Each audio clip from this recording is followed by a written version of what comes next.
Buongiorno a tutti e benvenuti ad un nuovo appuntamento di You and Me, lo spazio che noi di Arbury Road dedichiamo a parlare di cosa succede in Europa e nei singoli Stati membri. Prima di iniziare vi ricordo che Arbury Road è una think tank progressista che pubblica un magazine online che trovate sul sito www.arburyroad.eu.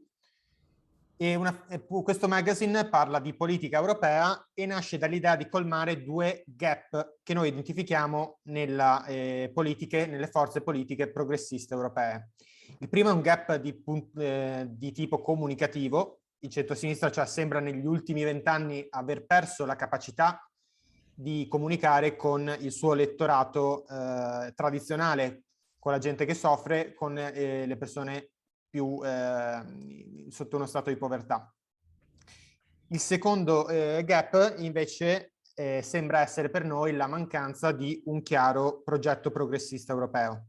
Cioè le forze progressiste si sono divise in sostanza tra quelli che hanno rigettato il progetto europeo in toto e tra quelli che invece lo hanno appoggiato, però senza, a nostro avviso, una capacità critica, senza una visione alternativa a quella neoliberale. Ecco, quindi invece Arbury Road pensa che sia necessario avere una chiara visione di un progetto europeo progressista e alternativo appunto a quello che è stata l'Europa negli ultimi 20 anni. Quindi se siete interessati seguiteci sul nostro sito e sui social network e mettetevi in contatto con noi, siamo sempre aperti a nuovi team member. Ecco. Allora, l'argomento invece di cui parleremo oggi è un argomento molto importante, cioè il gender pay gap. Per parlarne abbiamo due esperte come Giorgia Cazzola, avvocata e uno dei co-founder di Arbury Road. Ciao Giorgia, come stai? Ciao Paco, tutto bene? Tu? Bene, bene, Def. Assieme a Giorgia a discutere abbiamo uno dei nuovi team member di Arbury Road e anche lei avvocata e responsabile nazionale in passato dei giovani democratici e anche delle giovani democratiche, scusatemi, e anche responsabile delle democratiche di Padova, provinciale, e Alessia Pittelli. Ciao Alessia, come stai? Ciao Paco, tutto bene, grazie. Tutto bene. Sei in Calabria? Sono in Calabria, in questo Ok. momento sì, sono in Calabria per lavoro, quindi diciamo che la piattaforma online facilita sempre queste possibilità di confronto anche a distanza. Certo. Beh, beata te, insomma, goditi la Calabria. Va bene, allora partiamo. Dicevamo che parleremo del gender pay gap, che chiaramente è una delle piaghe che affligge oggi non solo l'Europa, ma il mondo intero. E diciamo che l'occasione per parlare appunto di gender pay gap è data da un disegno di legge sulla parità salariale che è stato presentato dal Parlamento italiano il 13 ottobre e approvato e ora è in discussione al Senato. E in realtà proprio di parità salariale non si parla, no? E so che Alessia ha una opinione molto forte al riguardo. Prima però di passare a discutere di questo, vorrei chiedere a Giorgia se ci fa un po' un ritratto di quello che è appunto gender pay gap, se ci dà una definizione un po' più chiara e anche se ci parla un po' del problema, ci dà un po' le proporzioni del problema a livello europeo e a livello italiano. Certo Paco, allora intanto io volevo dirvi che sono molto felice di essere qui a parlare con voi di questo problema che onestamente oserei definire imbarazzante. Infatti trovo veramente imbarazzante che nel 2021 le donne guadagnino meno degli uomini e che ancora non si sia trovata una soluzione efficace a questo problema. Sono felice di parlare di questo tema importantissimo che mi sta molto a cuore con Alessia, che è una carissima amica e collega che stimo profondamente e con cui condivido una pluralità di ideali e di battaglie, ivi compresa quella sull'uguaglianza di genere, e sono certa che ci darà un ottimo contributo sia dal punto di vista tecnico ma anche dal punto di vista umano. Ma sono molto felice, Paco, anche perché qui a parlare con noi di gender pay gap c'è un uomo. Ed è proprio questo che a mio avviso è la chiave di volta nella lotta alle discriminazioni basate sul genere. che le ingiustizie che quotidianamente le donne subiscono non siano denunciate e combattute solo dalle donne, ma anche dagli uomini. Ed è sicuramente più semplice percepire un'ingiustizia quando la si subisce, ma lo è meno purtroppo se invece a subirla è qualcun altro. Però penso che comunque per un mondo più giusto e più equo questa visione basata sull'io vada abbandonata in favore di una nuova visione fondata invece sul noi. La differenza salariale, quindi, a mio avviso, non è una battaglia solo delle donne, ma è una battaglia di tutti, dell'intera società verso l'equità. Entrando in medias res, io purtroppo ho una formazione giuridica che mi impone di un unico punto di partenza, che è il dato normativo. Ovviamente non voglio annoiarvi citandovi tutte le normative di dettaglio comunitarie, le singole legislazioni degli Stati membri in materia, ma ritengo necessario che ciascuno di noi conosca quale sia la normativa, di qualunque rango essa sia, e che gli riconosce cosa dice questa normativa, si da essere consapevole e poter pretendere il rispetto da parte di chiunque dei propri diritti. Mi limito comunque a citarvi soltanto 3 fonti che ritengo sul punto dirimenti. Allora, voglio partire innanzitutto dall'articolo 3, paragrafo 3 del Trattato sull'Unione Europea, che leggo testualmente. L'Unione combatte l'esclusione sociale e le discriminazioni e promuove, tra le altre cose, la parità tra uomini e donne. Passiamo al Trattato sul funzionamento invece dell'Unione Europea, che è un altro trattato istitutivo dell'Unione Europea. In questo trattato abbiamo 2 articoli molto dirimenti, che sono innanzitutto l'articolo 8, che sancisce che nelle sue azioni l'Unione Europea mira ad eliminare le ineguaglianze, nonché a promuovere la parità tra uomini e donne.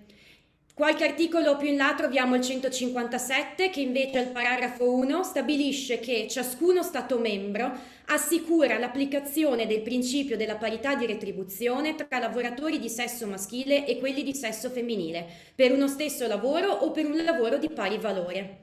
Infine voglio leggervi quello che dice l'articolo 23 della Carta dei diritti fondamentali dell'Unione Europea. La parità tra uomini e donne deve essere assicurata in tutti i campi, compreso in materia di occupazione, di lavoro e di retribuzione. Beh, dalla normativa che vi ho appena citato e letto, sembra evidente che il diritto alla parità di retribuzione tra uomini e donne sia un principio fondamentale dell'Unione Europea. Peccato però che nell'Unione Europea vi sia un divario retributivo di genere, noto anche con l'anglicismo gender pay gap, che nel 2021 è pari al 14,1%. Ma procediamo con ordine. Allora, innanzitutto domandiamoci cos'è il gender pay gap.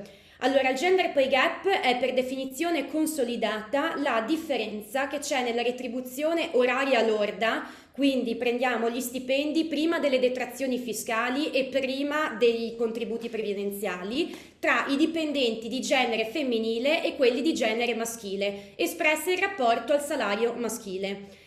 Quindi vi ho detto poc'anzi che appunto nell'Unione Europea il divario retributivo di genere è 14,1%. Sottolineiamo che comunque è leggermente calato nonostante la pandemia nell'ultimo anno, perché nel 2020 invece era pari al 14,8%.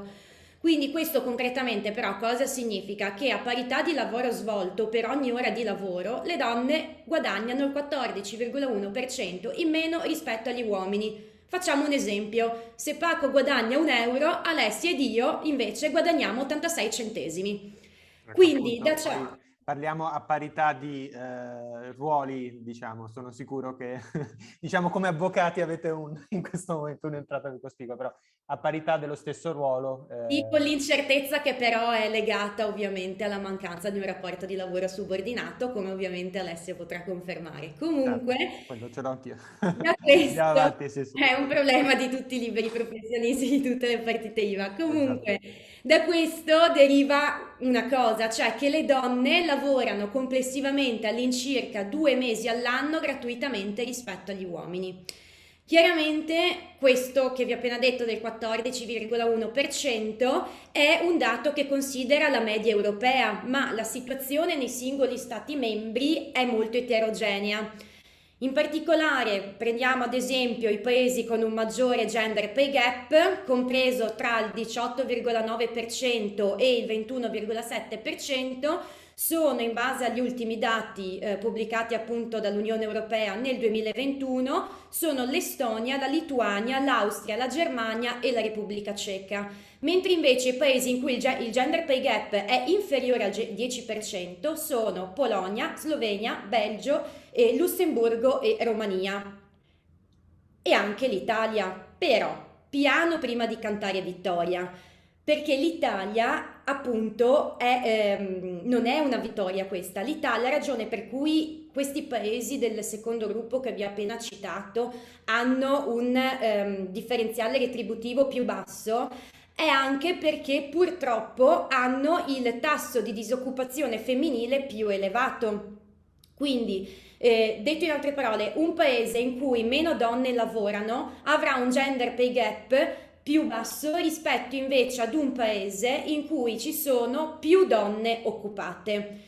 Quindi se meno donne lavorano si vedono meno le differenze retributive, ma ciò non vuol dire che non ci siano differenze retributive. Quindi in paesi come l'Italia, il Belgio, eccetera, bisogna combattere due problemi. Il primo problema è appunto quello del divario retributivo di genere, ma ancora prima c'è il problema del basso tasso di occupazione femminile. Quindi, in buona sostanza, cosa bisogna fare? Bisogna far sì, A, che più donne lavorino e B, che esse guadagnino le stesse somme degli uomini. Bisogna però domandarci, secondo me, quali siano le cause del gender pay gap, e sono molteplici. Allora, una prima causa è quella che viene definita segregazione settoriale. Infatti, mentre le donne sono occupate principalmente in settori a reddito relativamente basso, come l'assistenza e l'istruzione, gli uomini lavorano principalmente invece nell'ambito cosiddetto STEM, scienze, tecnologia, ingegneria e matematica, che è notoriamente caratterizzato da guadagni più elevati. Una seconda ragione è che le donne dedicano più ore al lavoro non retribuito, come per esempio la cura dei figli e dei familiari, lavori domestici e similia, rispetto ad un uomo. Per intenderci, una donna dedica all'incirca 22 ore a settimana per l'espletamento di questi lavori non retribuiti, a differenza invece dell'uomo che dedica appena 9 ore settimanali. Un'altra ragione invece è che le donne tendono a trascorrere più spesso periodi di tempo al di fuori del mercato del lavoro, e ciò ha chiaramente incredibili ripercussioni su diversi fondamentali fattori come la retribuzione oraria, i guadagni futuri e il trattamento pensionistico. C'è anche una quarta ragione, che è il cosiddetto soffitto di vetro. Meno donne infatti raggiungono posizioni di vertice nell'ambito lavorativo e di conseguenza guadagnano meno. Dal Gender Diversity Index emerge che sono infatti appena il 6% le società quotate in borsa in Europa con a capo una donna, e di queste società soltanto il 19% ha una donna che ricopre le qualifiche di CEO o di COO. Ma voglio fare un altro esempio calzante con quello che facciamo Alessio ed io, che è l'avvocatura italiana. E in Italia, negli studi legali di grandi dimensioni, quindi quelli aventi una struttura aziendale, soltanto il 20% delle avvocate raggiunge la partnership. Inoltre ho potuto visionare, come tutti noi possiamo, i dati pubblicati da Cassa Forense, che è la nostra cassa previdenziale a cui versiamo i contributi pensionistici relativi all'anno 2019, e sono emersi veramente dei dati agghiaccianti, perché noi avvocate, sebbene abbiamo raggiunto già da un po' in termini di parità numerica, di rappresentanza femminile nell'ambito dell'avvocatura, purtroppo le avvocate guadagnano appunto il 40% in meno rispetto ai colleghi uomini. Un'ultima causa del patriarcato, del gender pay gap, consentitemi di dire che è appunto il patriarcato. E il patriarcato con cui purtroppo noi donne dobbiamo quotidianamente fare i conti. Proprio poco fa ho letto purtroppo quanto ha dichiarato il professor Alessandro Barbero, secondo cui in un'intervista al quotidiano La Stampa, secondo il professor Barbero le donne non avrebbero successo in alcuni campi e quindi non farebbero carriera perché mancherebbero, e cito testualmente, di quella aggressività, spavalderia e sicurezza di sé che aiutano ad affermarsi. Beh, probabilmente mi viene da dire che il professor Barbero non ha mai visto me e Alessia in udienza o non ha mai visto me e Alessia arrabbiate a dover replicare a simili affermazioni o quotidianamente vivere situazioni di discriminazione soltanto perché siamo delle donne. Ma quello che ha detto il professor Barbero, a mio avviso, è esemplificativo di due gravissimi problemi che sono insiti in questa società patriarcale. Allora, innanzitutto, che le donne siano per natura degli angioletti del focolare, incapaci di farsi valere e farsi rispettare. E in secondo luogo, il messaggio tragico di queste parole è che per fare carriera nella vita bisogna essere aggressivi, bisogna avere questo atteggiamento aggressivo e spavaldo, quindi l'aggressività e la spavalderia prevalgono sulla competenza e questo francamente è inaccettabile. Comunque vorrei parlarvi brevemente anche degli effetti del gender pay gap. Allora, chiaramente l'effetto più immediato ed evidente è quello del minor salario percepito dalle donne, ma non è l'unico. Infatti, il divario retributivo di genere che una lavoratrice accumula nel corso della vita comporta anche un divario pensionistico. Livelli infatti di retribuzione più bassi e minor tempo speso al lavoro determinano inevitabilmente dei minori contributi versati, una più elevata età pensionabile ed infine un trattamento pensionistico più basso. Basti pensare che in Europa il divario di genere pensionistico è addirittura il doppio rispetto al divario retributivo di genere, perché pari al 29%. Va da sé quindi che le donne sono esposte ad un più elevato rischio di povertà in età avanzata e di esclusione sociale. Comunque, per i più restii e insensibili al tema, voglio spiegare anche un altro effetto, un effetto macroeconomico del gender pay gap. Se infatti a costoro non interessa che una donna a parità di lavoro svolto guadagni di meno di un uomo, pensate che il gender pay gap ha causato una perdita economica complessiva all'Europa pari a 370 miliardi di euro l'anno, così come ha rilevato il Parlamento europeo nella sua risoluzione del 30 gennaio del 2020. Quindi bisogna capire questa cosa, che eliminare il divario retributivo di genere farebbe sì che si otterrebbe un effetto positivo non soltanto in termini di necessaria ed imprescindibile equità e giustizia sociale, ma anche in termini di crescita economica proprio per l'Unione Europea. Mi appresto a concludere con delle brevi considerazioni su come i singoli Stati europei stanno affrontando il divario retributivo di genere.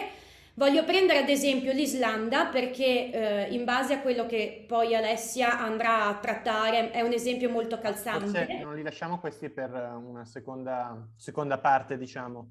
Come vuoi, sono due Dopo io direi considerazioni. finiamo di parlare di quanto sta succedendo in Italia e poi parliamo un po' delle proposte, diciamo, di alcune idee su come si può migliorare la situazione e magari allora citiamo anche qualche esempio di qualche legislazione che magari ha funzionato bene. Volevo dirti, no, sì, che avevo letto le parole di Barbero che sono ovviamente scandalose e fa male ovviamente quando è uno storico, diciamo, un personaggio anche famoso, comunque di una certa influenza a pronunciarle. Purtroppo non stupisce in un paese dove anche esponenti, è ancora più grave quando esponenti come Pillon, per esempio, senatore della Lega, recentemente ha detto che le donne dovrebbero, diciamo, studiare all'università materie di accudimento, quindi se un senatore arriva a dire tanto non stupisce poi che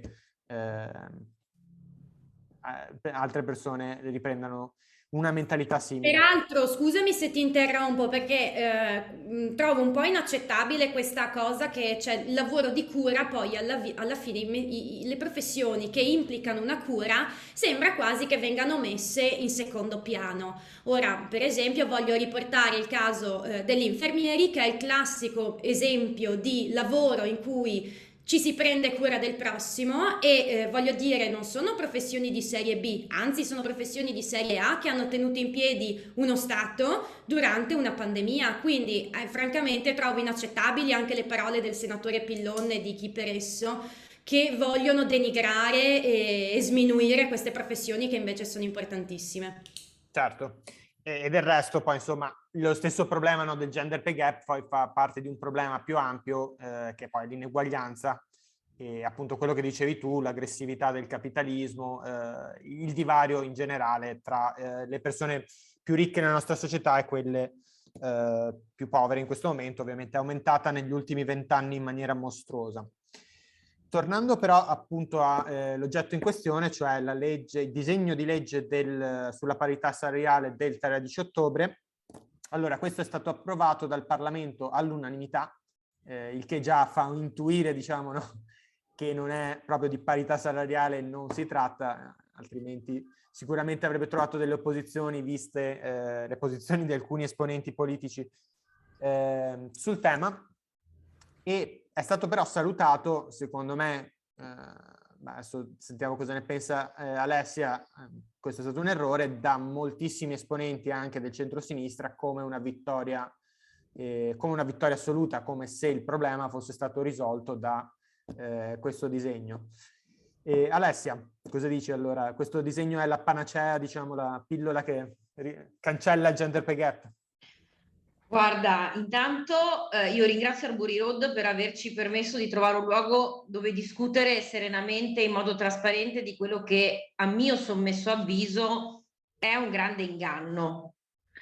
La comunicazione politica deve essere una comunicazione politica efficace. Sono anni che discutiamo dei problemi, specie nel centro-sinistra, a comunicare positivamente ed efficacemente con i cittadini e comunque con la nostra comunità. Beh, io credo che una comunicazione politica efficace debba necessariamente passare per una comunicazione che sia anche veritiera. Questo disegno di legge, che in realtà sono due disegni di legge che sono stati presentati con un unico testo unificato, ed è per questo che c'è la trasversalità, in realtà non introducono alcun tipo di modifica sostanziale. Sono andati ad incidere in maniera peraltro non così tanto determinante su quello che è il codice delle pari opportunità, che esiste nel nostro ordinamento da ormai qualche anno. Sostanzialmente ripetendo quello che era un percorso che alcuni paesi europei hanno iniziato all'alba del 2011. Vi ricordo che siamo nel 2021. Una tecnica legislativa che in realtà è una tecnica politica, che lascia di fatto alla buona volontà del datore di lavoro l'attuazione di misure che portino all'effettività nella parità della retribuzione. Perché, e questa è una premessa di fondo perché altrimenti non ci capiamo su che cosa stiamo discutendo, il problema della parità salariale non è un problema giuridico che si risolve con una norma di legge in cui stabiliamo la parità salariale, perché grazie al cielo viviamo in uno stato di diritto, esiste la comunità europea e non v'è dubbio alcuno che non ci debbano essere discriminazioni fondate sul sesso, come non dovrebbero essercene tante altre. E allora la scelta è una scelta politica tra una tecnica legislativa di tipo interventistico o una tecnica legislativa che di fatto si rimetta alla buona volontà a fronte di benefici che il datore di lavoro valuterà se gli possono essere utili, e quindi sempre in un meccanismo strettamente economico e di valutazione personale, se mi conviene o non mi conviene. È come il 110, è una bellissima iniziativa, ma sta al privato valutare se accedere a quel tipo di beneficio oppure non accedere. È una valutazione esclusivamente personale, in questo caso datoriale, ed è noto che il datore di lavoro insomma penserà più al benessere complessivo della propria azienda piuttosto che al rispetto e alla tutela dei diritti delle lavoratrici e dei lavoratori. Ciò non toglie che ci sono anche datori di lavoro che hanno come obiettivo, tra gli obiettivi, sicuramente la tutela. Ma andiamo a vedere di che cosa si tratta. Partiamo dall'articolo 46 del Codice delle Pari Opportunità, che prima di questa modifica legislativa prevedeva che le aziende pubbliche e private che occupavano più di 100 dipendenti fossero tenute a redigere un rapporto almeno ogni 2 anni in cui davano conto di alcuni dati.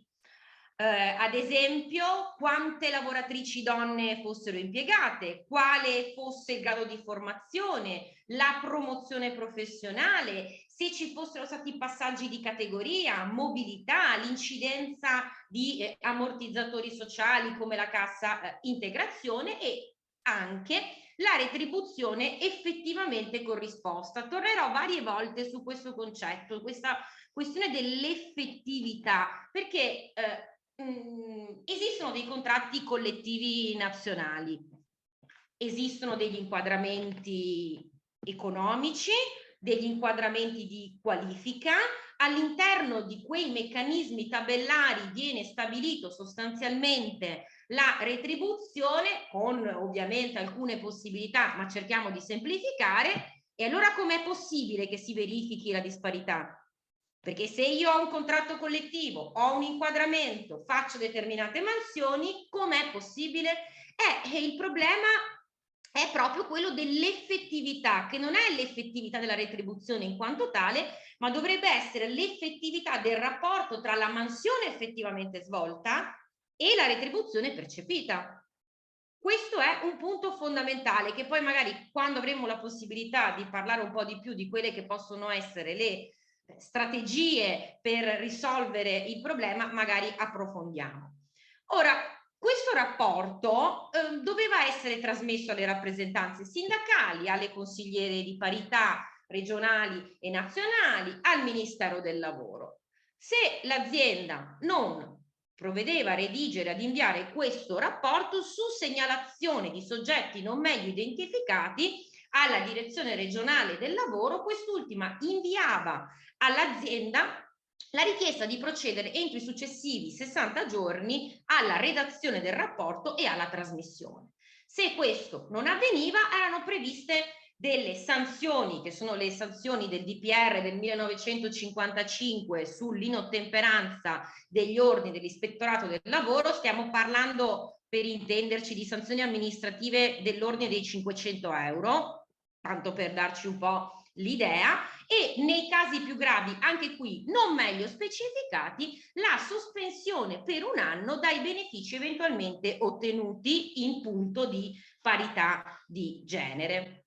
Bene, cosa ha fatto questo disegno unificato? Questo disegno unificato ha ampliato la platea delle aziende tenute alla redazione del report alle aziende che hanno più di 50 dipendenti. Ora, voi sapete che in Italia il tessuto economico e sociale è un tessuto dove vi è una prevalenza di piccole e medie imprese, non di grandi imprese. Le aziende più piccole possono farlo su base volontaria. Questa è la grande riforma sulla parità salariale. Certo, Giorgia prima parlava del soffitto di vetro. Il soffitto di vetro è effettivamente una dei grandi pilastri della ricerca della normativa sulla parità di genere, che vuole portare ad una trasparenza assoluta di quelli che sono i dati, per cui viene prevista la pubblicazione sul sito del Ministero, sul sito del Ministero del Lavoro, delle aziende che hanno presentato il report e l'elenco di quelle che non hanno presentato il report. E anche questo io mi domando, tornando a quel concetto di effettività, quale sia l'effettività di questa misura. Ma attenzione, perché la situazione si aggrava ulteriormente nel proseguo della modifica legislativa, perché questo rapporto su che base deve essere redatto? Che cosa ci dice questo rapporto? Servirà un decreto attuativo per dirci che cosa bisognerà scrivere in questo rapporto, perché la norma, che è di fatto una norma sostanzialmente di indirizzo politico, dice: caro Ministro, cara Presidenza del Consiglio dei Ministri, adotta questo bel decreto attuativo e di quali sono i criteri, tenendo presente ad esempio il numero delle gravidanze, il numero dei soggetti di sesso femminile eventualmente assunti durante l'anno, ma non siamo sull'ordine di una norma che sia effettivamente precettiva, ancorché nei confronti della Presidenza del Consiglio dei Ministri. Siamo nell'ordine di una norma che, scusate il paragone probabilmente infelice in questa fase storica, della mozione che presentiamo in Consiglio Comunale per l'antifascismo. Utilità politica tanta, sicuramente di moral suasion tanta, ma pratica nessuna. Continuiamo a votare mozioni in cui diciamo viva la parità di genere, perché di questo si tratta. Continuiamo a votare delle mozioni. Ora, viene poi previsto che se l'inottemperanza all'ordine di pubblicare questo report dura per più di 12 mesi, deve essere disposta la sospensione per un anno dai benefici contributivi eventualmente goduti. Il che significa che se quell'azienda non ha goduto di benefici, non incorre in nessuna sanzione. Se non che in quella famosa dei 500 euro di cui parlavamo prima. Quindi questa azienda non ha adottato misure idonee al rispetto e a garantire la parità di genere, non ha goduto di benefici in tal senso, il che vuol dire che anche quelle poche norme coercitive e precettive che abbiamo sono rimaste inapplicate perché è un beneficio, quindi la situazione è rimasta esattamente come prima. Andiamo oltre, perché la grande rivoluzione di questo disegno di legge è la certificazione della parità di genere. Udite, udite. Certificazione della parità di genere che consente alle aziende dal 1° gennaio del 2022 di ottenere questa certificazione che attesti le politiche e le misure concrete adottate dai datori di lavoro per ridurre il divario. A fronte dell'ottenimento di questa certificazione ci saranno dei benefici. Peccato che questi benefici, che consistono nell'esonero dal pagamento di una percentuale di contributi, valgano solo per il 2022 allo Stato. Ma c'è di più, perché se parliamo di effettività ci domandiamo, ma scusate, ma quali sarebbero queste misure concrete adottate dai datori di lavoro per ridurre il divario di genere? La risposta, vorrei domandarlo alla collega Cazzola, è demandata al solito decreto attuativo. Un altro decreto attuativo. Un decreto attuativo che stabilisca i parametri minimi con particolare riferimento alla retribuzione corrisposta, alle opportunità di progressione in carriera, alla conciliazione dei tempi di vita e di lavoro, le modalità di coinvolgimento delle rappresentanze sindacali, le forme di pubblicità della certificazione della parità di genere. Quindi, di nuovo, ora io vorrei dire questo. Abbiamo venduto, come se fosse un pacco regalo, con una bellissima carta di colore rosa e un fiocco sfavillante, una scatola di cartone vuota. Perché di questo si tratta.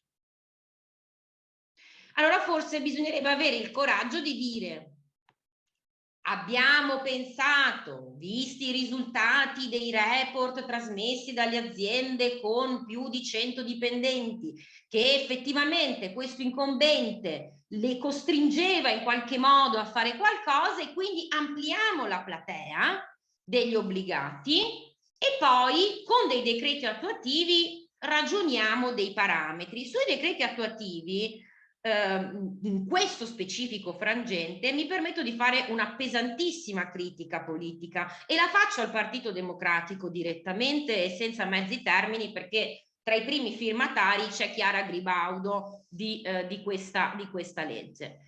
Questo sistema di demandare ai decreti attuativi la determinazione dei parametri, in questo caso stiamo parlando di parametri di natura politica. È il Parlamento la sede della discussione politica, non è il Consiglio dei Ministri. Allora, che il Parlamento, la Camera dei Deputati abbia votato all'unanimità questo disegno di legge, me ne compiaccio, ma d'altra parte, con un disegno di legge così, era impossibile che non fossimo tutti d'accordo. Come si fa a non essere d'accordo? È impossibile. Magari non saremmo stati d'accordo sulla determinazione dei parametri, sull'attribuire, per esempio, maggiori poteri all'ispettorato del lavoro, di entrare nelle aziende e vedere quello che succede. Su questo forse non saremmo stati tutti d'accordo. Allora bisogna avere anche il coraggio di dire: siamo riusciti ad ottenere un piccolo risultato su questo tema, ora lavoriamo su altro o affiancheremo altro, ma non vendiamolo con conferenze stampa, grandi foto di gruppo, una cosa che non è. Eppure questo paese, quando ha avuto il coraggio di adottare legislazioni importanti in materia di parità di genere, l'ha fatto. Non è che non è stato fatto. Quindi, e mi avvio veramente alla conclusione, poi ci sono delle altre modifiche sostanzialmente così di forma sulla definizione di discriminazioni dirette e indirette, dove viene inserita la discriminazione anche al momento della selezione del personale, non soltanto, diciamo, a rapporto di lavoro contrattualizzato. Niente di rilevante. Ora, non voglio andare oltre la discussione, però ecco, la conclusione su questo disegno di legge che mi sento di fare è quella di una profonda opposizione da parte mia e contrarietà da una parte a questa comunicazione politica che evidentemente continua a rincorrere l'idea che bisogna parlare per slogan e senza raccontare la verità alle persone, perché bisogna raccontare la verità alle persone, e dall'altra spiace questa scelta, che è tutta politica, di una tecnica legislativa che rimetta al privato cittadino la determinazione, perché qua non stiamo parlando di benefici economici, non stiamo parlando di piccole cose, stiamo parlando di diritti delle persone, delle donne che vengono quotidianamente discriminate per il loro genere, ed è chiaro che la risoluzione di questo problema passa per una serie di interventi, e tra questi va benissimo il report, va benissimo ampliare la platea, va benissimo concedere dei benefici, far ottenere delle certificazioni alle buone aziende, ma non basta. Non basta, e sicuramente non si può parlare di legge sulla parità salariale, perché la lingua italiana ha un significato preciso. Una legge sulla parità salariale è una legge che si occupa di parità salariale, che la determina in qualche modo, non è una legge che promuove la trasparenza nelle aziende sulla parità di genere in punto salariale. È una cosa ben diversa. Io capisco che la frase è molto più lunga e quindi non ci sta nella locandina, però facciamo uno sforzo per spiegarla questa cosa, perché poi alla fine l'elettore, che non è stupido, prima o dopo lo scopre. Prima o dopo lo scopre. Grazie mille Alessia, certo. Tra l'altro, vabbè, restando un po' in tema di critica del PD, scritto giusto oggi un articolo adesso in cui ovviamente critiche che facciamo al PD, perché essendo il partito centrale e principale della sinistra, diciamo, sono anche autocritiche che poi si fanno e con l'intento ovviamente di migliorarlo e di migliorare quello che è il centro-sinistra.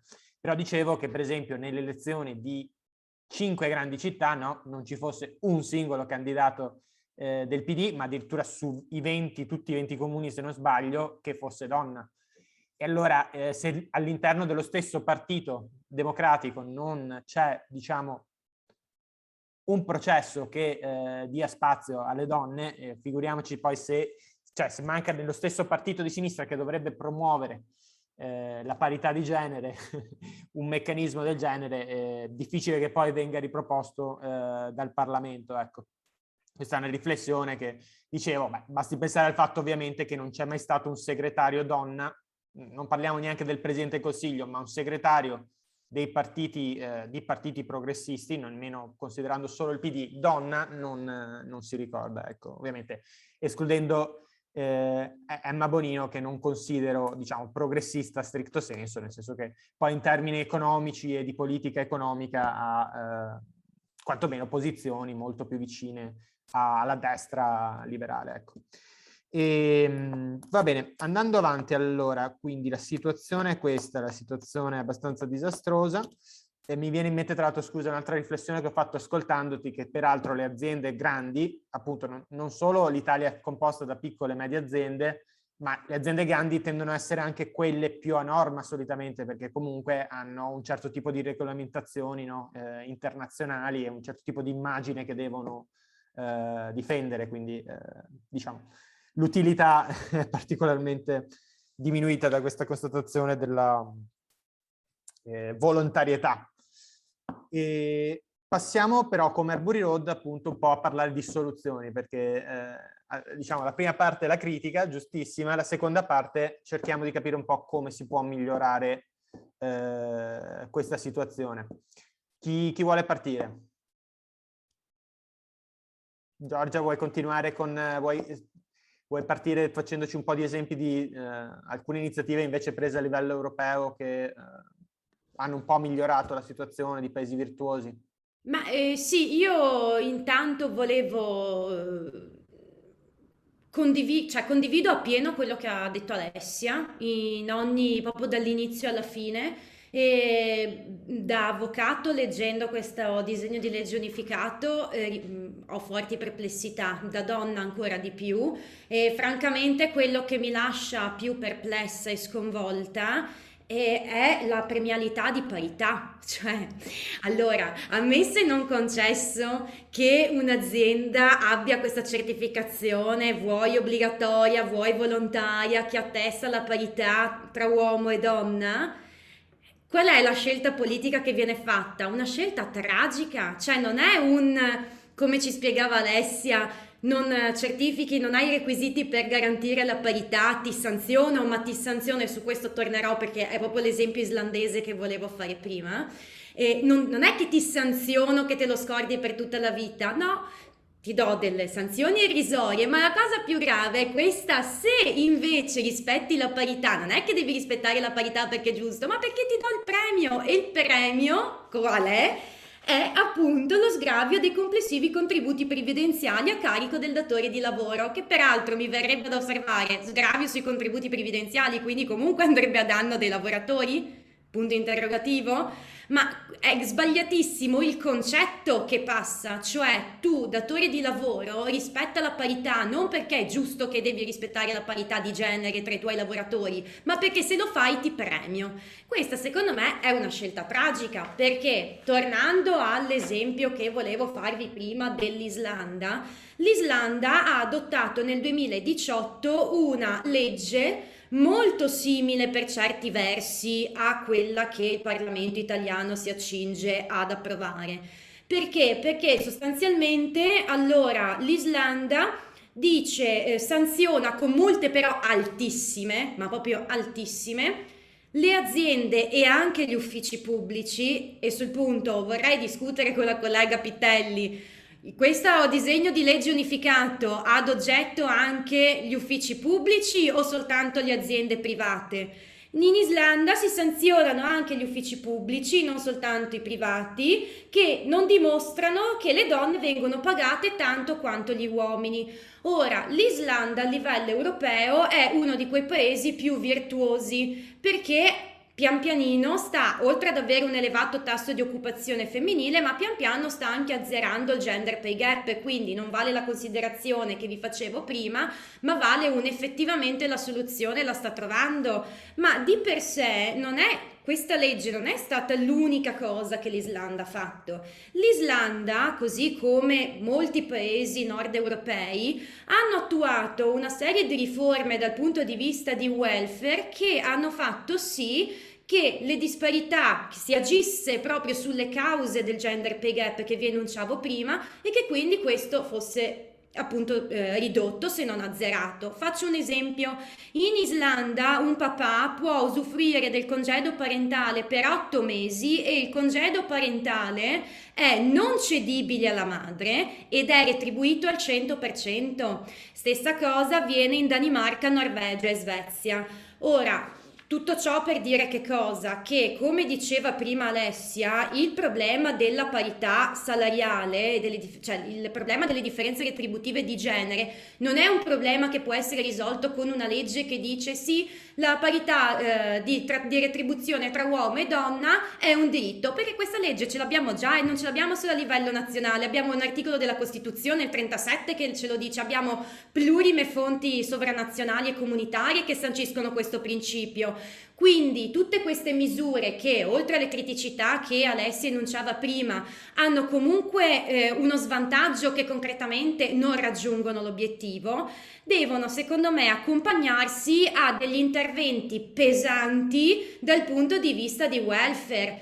Ora, è stato detto che 7 miliardi sarà del piano nazionale di ripresa e resilienza, saranno investiti proprio per la parità di genere. Perfetto, ma allora adottiamo delle misure giuste, concrete ed efficaci dal punto di vista del welfare.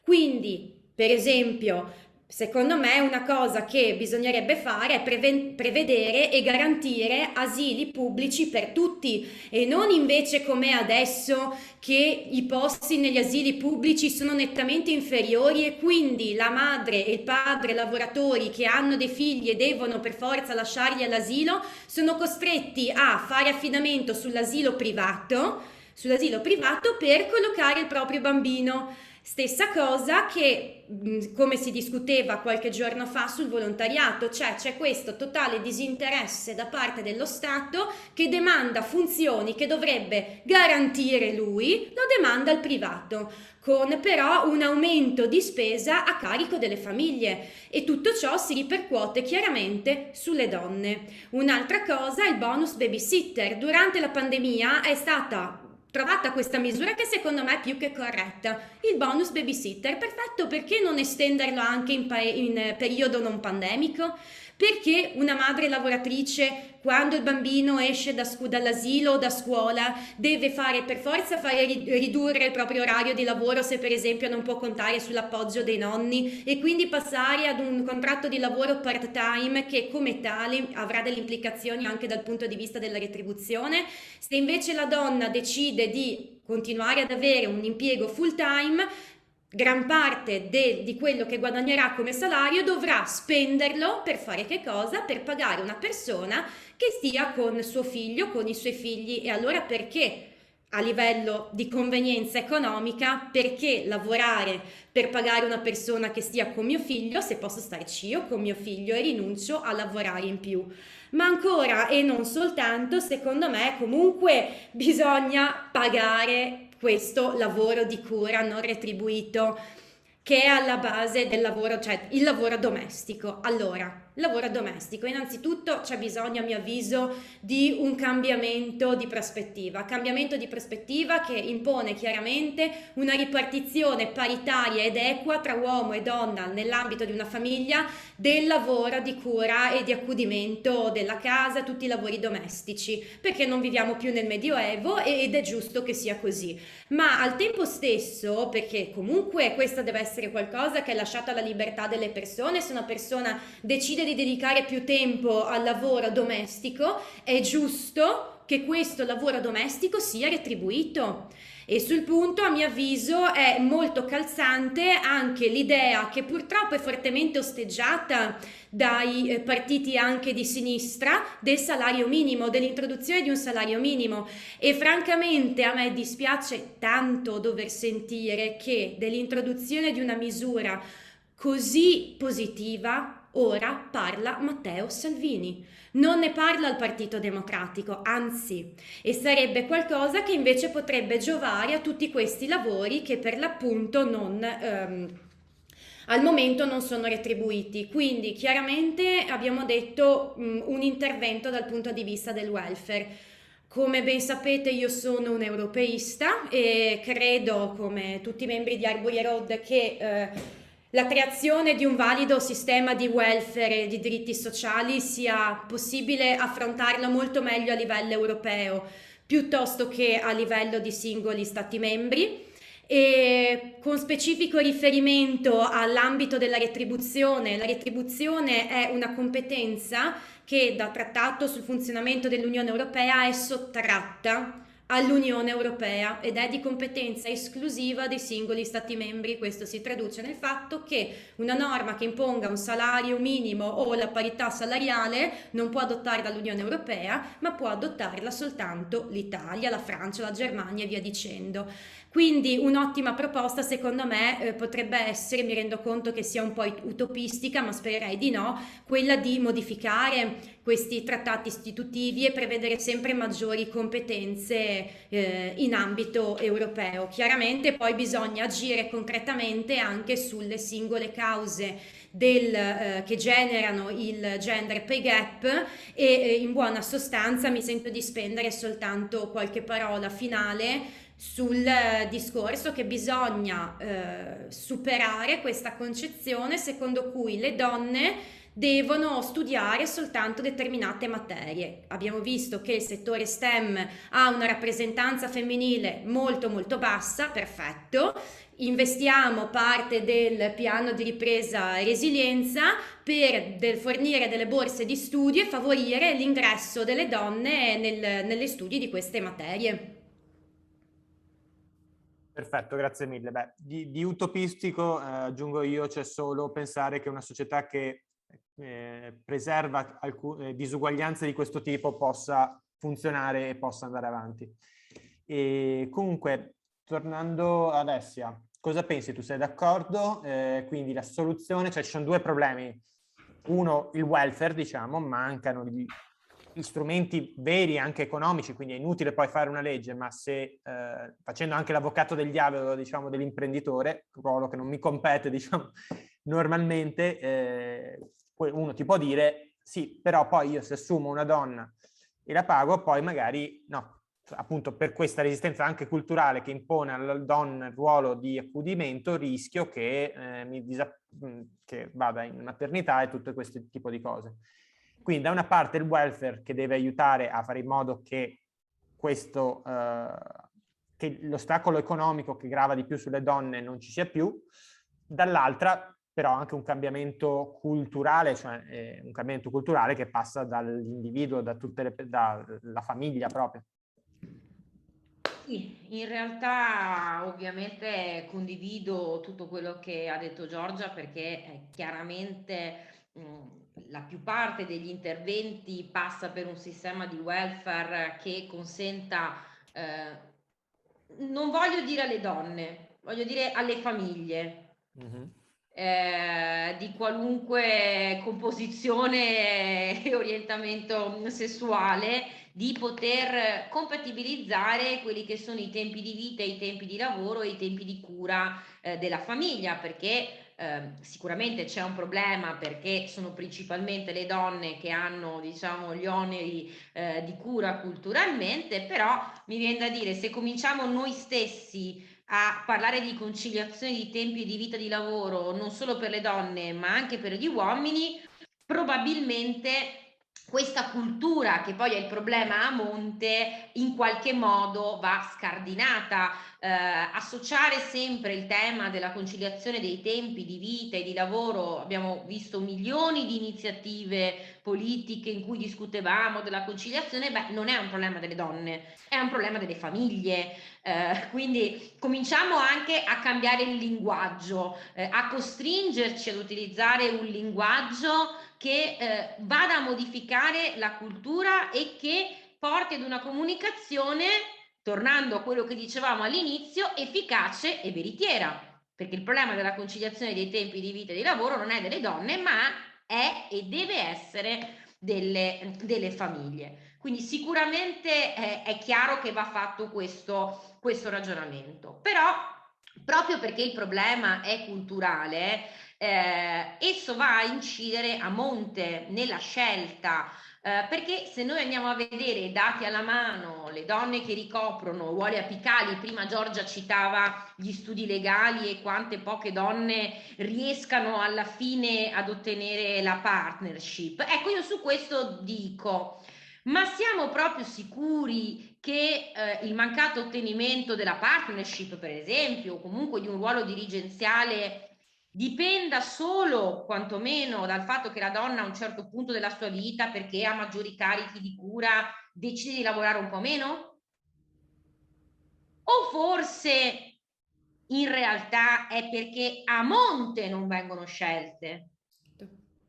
E magari sono quelle che stanno fino alle 10 di sera negli studi, o in azienda non si sono mai messe in malattia un giorno, anche quando hanno i figli a casa malati, perché magari preferiscono pagare una babysitter o hanno i nonni che stanno a casa, o i bambini vanno all'asilo nido se stanno bene e così via. Ecco, io penso che il problema in realtà sia proprio lì.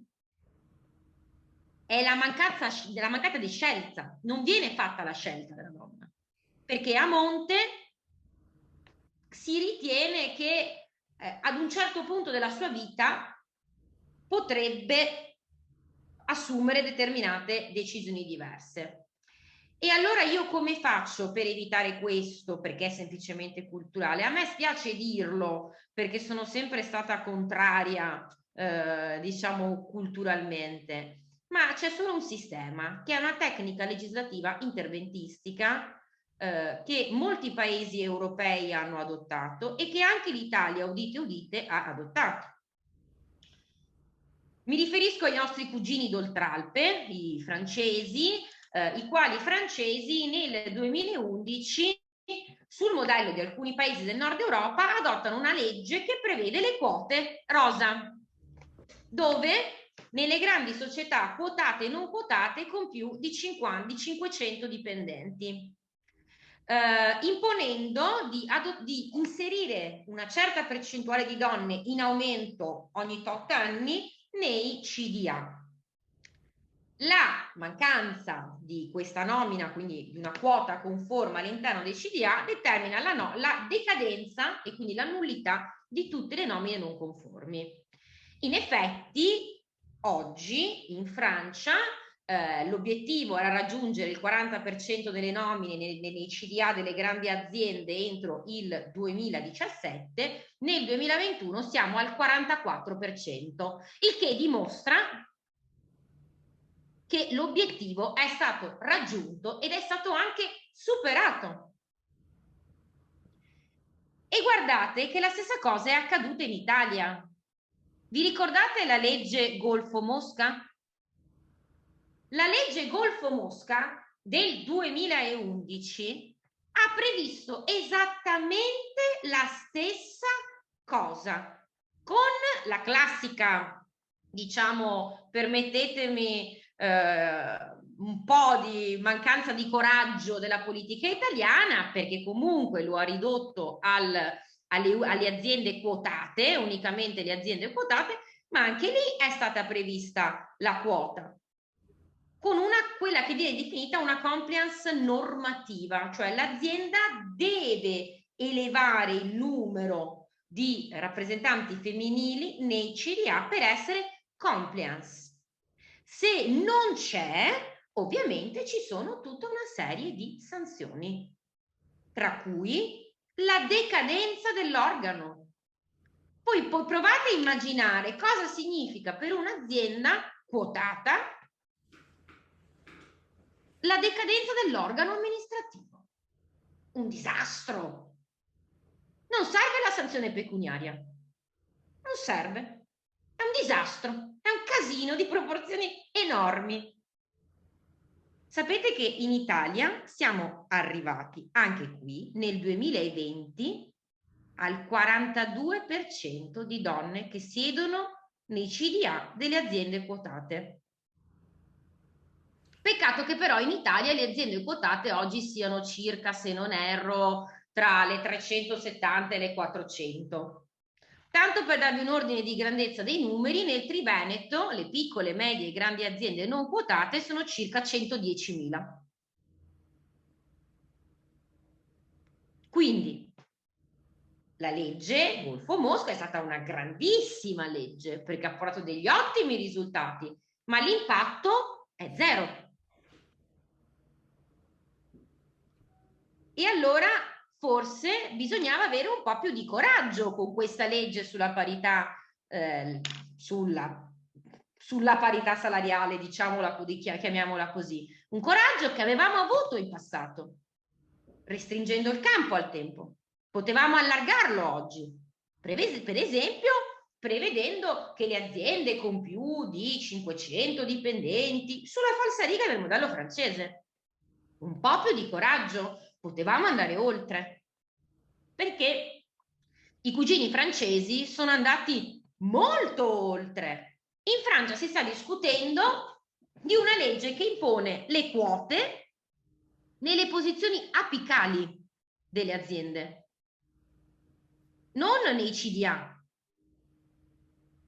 Quote piccole che non incidono veramente tanto. Non stiamo parlando del 50%. Stiamo parlando del 10%, del 30% in 5 anni, del 40% entro 8 anni. Nessuno ha imposto una donna in quanto donna in un determinato luogo, in una determinata qualifica dirigenziale. Ma ti sto dicendo, caro datore di lavoro, ti induco, perché ti costringo, purtroppo devo costringerti, sì, devo, perché se il report ce l'avevamo già prima di questa nuova normativa approvata dalla Camera dei Deputati e stiamo ancora discutendo di questo tema, evidentemente non ti è bastato il report, ti serviva qualcos'altro. Se la legge Golfo Mosca ha portato dei risultati, evidentemente quella è la strada. E forse quella è la strada che avremmo dovuto seguire, e vado velocissima alla conclusione anche io. È chiaro che la trasparenza, la reportistica, costringere le aziende a confrontarsi coi dati è sicuramente un elemento positivo, perché aiuta anche noi a discutere dati alla mano, perché se no si discute sempre di niente. Però a queste misure devono essere adottate delle misure un pochino più incisive, e secondo me una possibilità potrebbe essere appunto quella di inserire delle quote piccole, non grandi quote, piccole, che però costringano in qualche modo il datore di lavoro a superare il pregiudizio a monte della donna che comunque mollerà, prima o poi mollerà, perché prima o poi rimarrà incinta, prima o poi avrà un figlio, prima o poi dovrà occuparsi dei genitori anziani. E dall'altra comincia a far modificare anche l'aspetto culturale, perché se io impiegato uomo sono sottoposto alla direzione della dirigente donna, il problema dell'aggressività, dell'essere spavaldi non si porrà più, perché quell'impiegato valuterà quel dirigente per come lo ha compreso, per come lo ha aiutato, per come ha organizzato il lavoro e l'ha reso efficiente, efficace, non se è stato aggressivo o spavaldo. Allora, questa è la direzione, e la parola d'ordine, secondo me, deve essere quello della compliance normativa delle aziende. Facciamo dei modelli organizzativi, imponiamo alle aziende di adottare determinate procedure per la selezione del personale in ingresso e anche della progressione di carriera interna, e rendiamole verificabili queste procedure, diamo poteri all'ispettorato del lavoro di andare a campione, a bussare, entrare, guardare, rimanere nelle aziende. Stiamo parlando di diritti, non stiamo parlando di soldi. Siamo pronti a fare gli accertamenti per verificare se chi ha fatto il 110, che l'ha fatto magari per ristrutturarsi la casa, l'unica casa che ha, l'ha fatto nel modo corretto, perché altrimenti il beneficio decade, la cessione del credito, e non diamo i poteri per verificare il rispetto dei diritti del luogo di lavoro. Ecco, secondo me questa è l'unica soluzione, e mi piacerebbe che il centro-sinistra avesse un po' più il coraggio di parlare su questi temi, di imporre una discussione seria nel nostro paese. E la legge Golfo Mosca era una legge trasversale, non era una legge del centro-sinistra, era una legge trasversale, il che vuol dire che su questi temi, se si discute, se si media anche se necessario, però si possono adottare leggi più incisive. Grazie mille Alessia, sì, decisamente. Siamo andati ben oltre il tempo a nostra disposizione, ecco, però non vi ho interrotto perché mi sembra che sia stato veramente importante. Io ho imparato moltissimo stasera e spero che questo generi un'ulteriore discussione. Credo, anzi l'invito è a non finirla qui, probabilmente possiamo avere altri eventi di questo tipo qui ad Arbory Road. Per esempio un evento sulle quote rosa, so che è un argomento molto controverso, come dici tu ci sono da un punto di vista magari morale, o uno spererebbe che non serva, però per esempio mi viene in mente Massimo D'Alema che le ha definite una spiacevole necessità. È un argomento che secondo me è molto importante da dibattere, che ancora incontra molte resistenze in parte del tessuto italiano, del tessuto sia imprenditoriale che intellettuale, diciamo, e quindi l'invito è a continuare questo percorso e possiamo parlare anche di questo tema. Grazie mille ad entrambi e ancora una volta vi invito a entrambe, scusate, un po' di stanchezza, iniziano a essere le 7:40. Non volevo essere in nessun modo un no. Discriminatorio. Esatto. No, e invito tutti a seguire appunto Arbory Road ancora una volta e a contattarci. Ci trovate a www.arboryroad.eu o potete scriverci individualmente sui social media se siete interessati al progetto e se volete far parte del team. Grazie a tutti e buona serata. Ciao. Ciao. Ciao, ciao.